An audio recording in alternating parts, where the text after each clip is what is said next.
I got asked to show off the Tales from the Crypt and Are You Afraid of the Dark tapes in my collection, so let's take a look. Starting with Tales from the Crypt, I only have this one tape.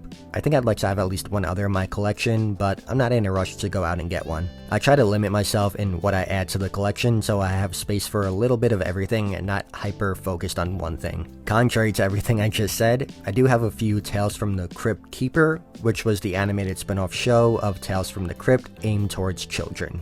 I really like the covers on the tapes they made for this series, and the show itself I really enjoyed, so I have a little more motivation in collecting them. As for Are You Afraid of the Dark, I only have this one tape. The other releases are a bit more rare and harder to come by, so they tend to be a bit pricey. I try to avoid spending a ridiculous amount of money on a VHS tape. For me, it kind of defeats the purpose of the hobby. Most of the stuff in my collection I found at a thrift store for $1, and over time prices have gone up as the hobby became more popular, which that's sort of how I fell out of love with collecting video games. It felt like it got to a point where I was just spending money to spend money as prices continued to increase. I don't want to be owned by my possessions, so in my collection, I like to have a variety, have everything be personal to me and my interests, and spend as little as possible on obtaining whatever it is that catches my eye.